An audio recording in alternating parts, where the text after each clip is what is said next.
Bonjour à tous et bonjour à toutes et bienvenue sur Home Harmony TV. Je suis extrêmement honorée de vous recevoir sur cette chaîne qui est nouvelle pour nous et c'est une chaîne qui est dédiée à l'habitat, au bien-être et à l'harmonie de l'habitat. On avait envie avec Laurent de mettre un accent spirituel à tout ce qui concerne la maison, le jardin, d'y mettre cette touche de sens et de conscience pour lequel on œuvre tous les deux et qui nous tient tellement à cœur. On avait envie de faire une chaîne qui nous ressemble et on a aussi envie de la partager, d'interviewer des gens qui sont dans cette quête spirituelle au travers des lieux sacrés, au travers de la géométrie sacrée, de la géobiologie, du feng shui, au travers du vastu, bien évidemment. Et on a envie également d'y introduire toute cette notion autour du jardin.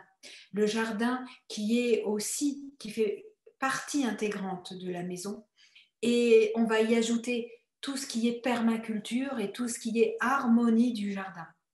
Donc on est vraiment très très heureux de lancer cette chaîne qui est une chaîne en plus de celle que l'on a déjà, mais qui est vraiment dédiée à l'habitat. C'était vraiment quelque chose qui nous tenait à cœur et que l'on met en route. Donc, longue vie à Home Harmony TV. Donc, la première thématique que j'ai envie de partager avec vous, c'est de vous expliquer pourquoi on choisit une maison. Parce qu'en fait, on ne choisit jamais une maison par hasard. C'est un peu comme un couple. On ne choisit jamais la personne avec qui l'on vit par hasard. C'est-à-dire qu'en fait, il y a toujours une notion d'apprentissage et j'aime bien l'idée des névroses qui s'emboîtent bien pour pouvoir justement travailler sur soi et faire en sorte que le couple devienne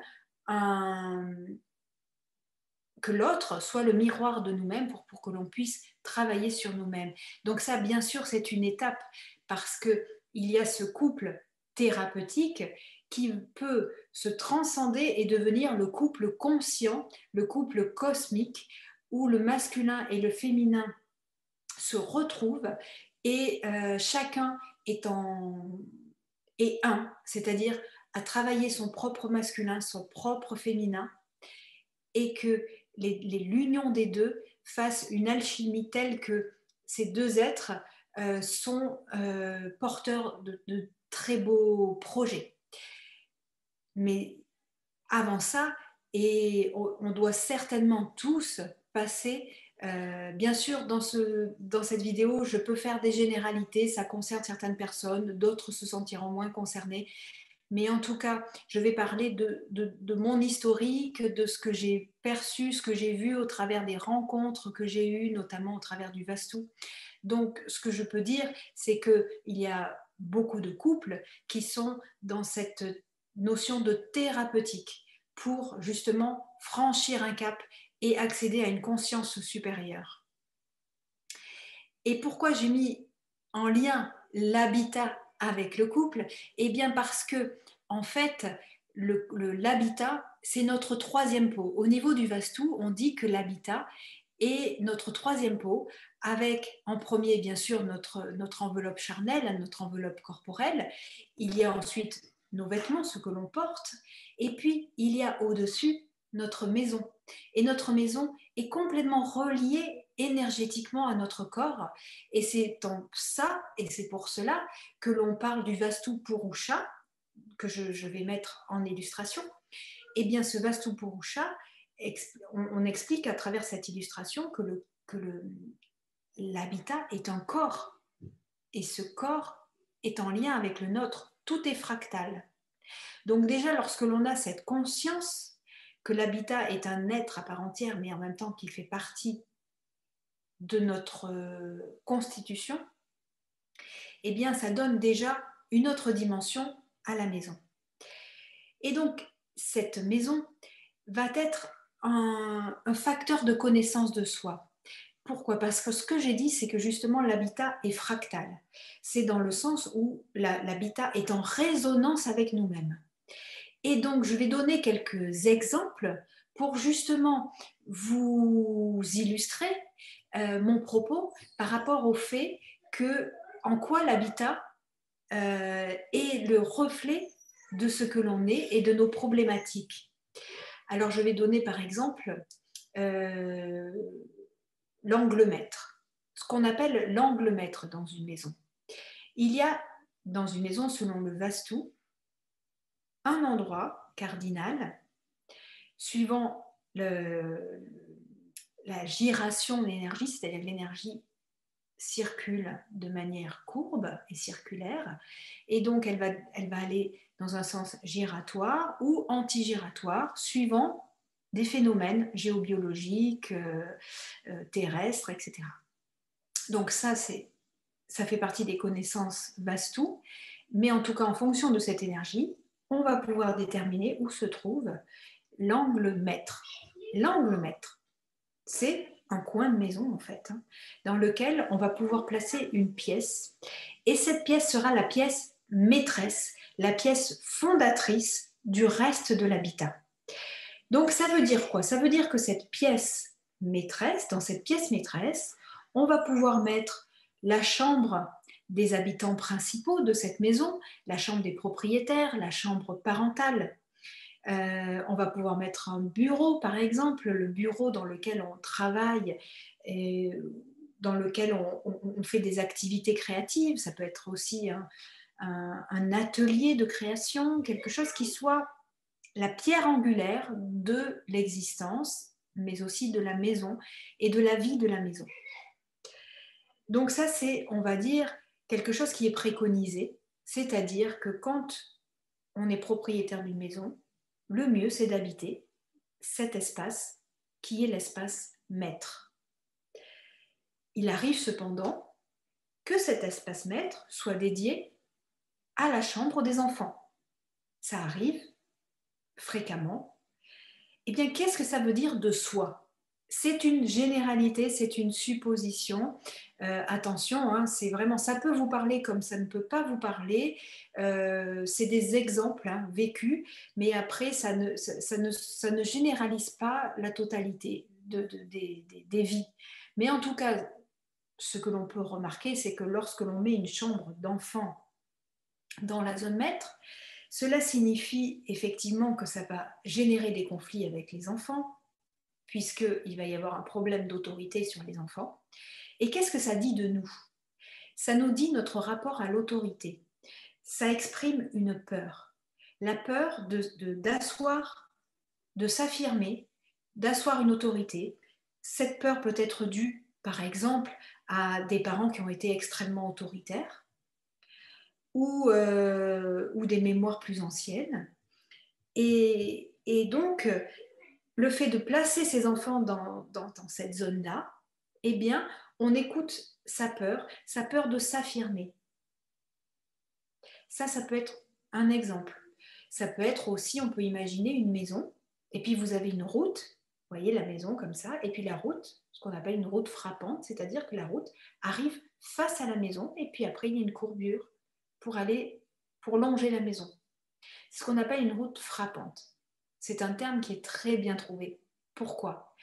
Parce que c'est extrêmement agressif de recevoir le flux comme ceci qui arrive sur sa maison, des voitures, de la circulation. Eh bien, qu'est-ce que cela signifie? Qu'est-ce que cela peut signifier de soi? En quoi ça peut parler sur nous-mêmes? Eh bien, le fait d'avoir une maison frappante, c'est aussi, ça exprime le fait que l'on ne se protège pas suffisamment, que l'on ne sait pas se protéger et que l'on peut être plus ou moins enclin à subir des violences parce qu'on n'a pas, on ne se protège pas. La maison est le reflet de cela. Qu'est-ce que je peux donner aussi comme exemple? Je peux donner l'exemple de l'eau. On peut dire que lorsque la maison est envahie par l'eau, c'est-à-dire qu'il y a énormément de sources d'eau dessous, des canaux, pas des canaux, des sources qui coulent sous la maison. Il peut y avoir une maison qui est sujette aux inondations de manière fréquente. Eh bien, ça dit quoi de nous? Ça dit on est des personnes qui peuvent être sujettes à des émotions très fortes et qui peuvent être facilement, qui peuvent tomber facilement dans des états dépressifs. Donc, c'est pour vous donner des exemples, des configurations qui sont, si vous voulez, un état des lieux. En observant votre maison, vous avez des réponses sur vous-même. Et c'est fabuleux de voir à quel point c'est une cartographie de nous-mêmes. Donc, quand on choisit une maison, on choisit son miroir, on choisit soi. Et alors, comment ça fonctionne?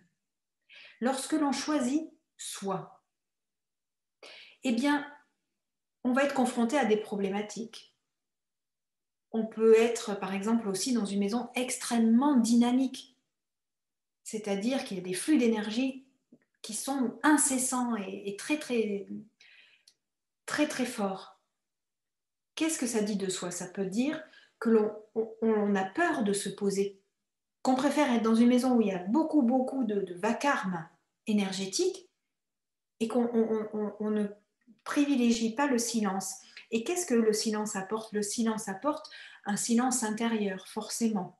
Lorsque l'on se pose avec nous-mêmes et cela favorise l'introspection.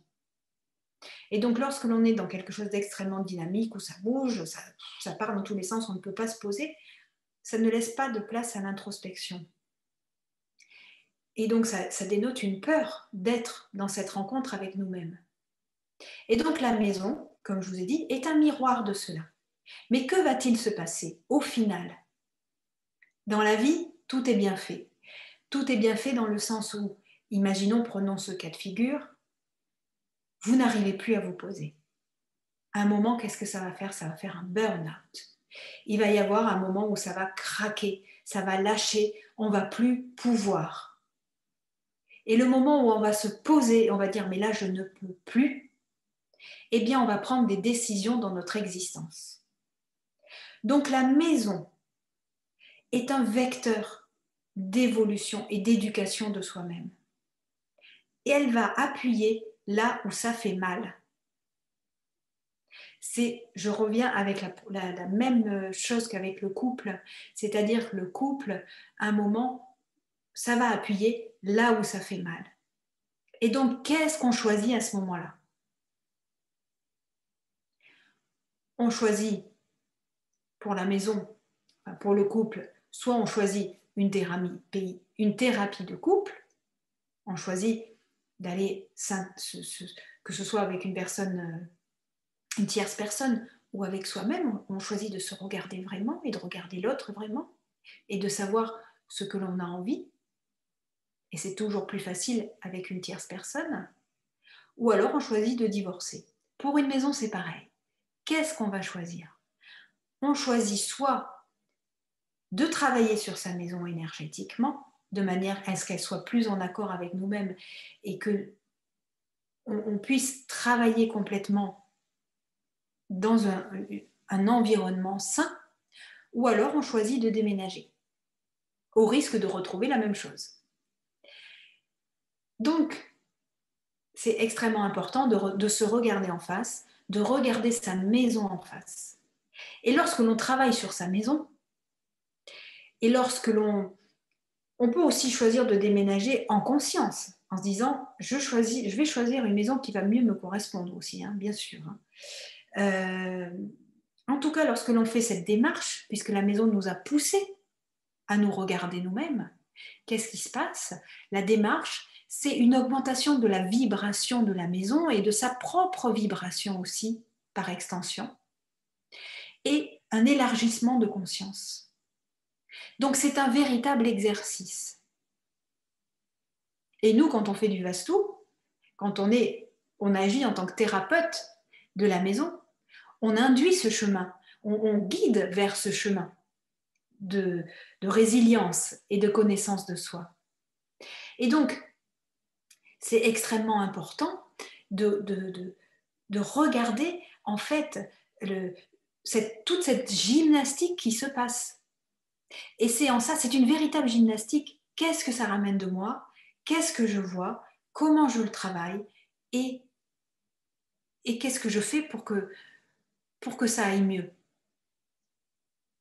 Eh bien, effectivement, le Vastu est une solution. Il y en a d'autres, bien sûr. Mais en tout cas, en Inde, c'est assimilé au yoga, c'est-à-dire à l'union. On recherche l'union au travers du travail sur notre maison. Donc, c'est un voyage fabuleux.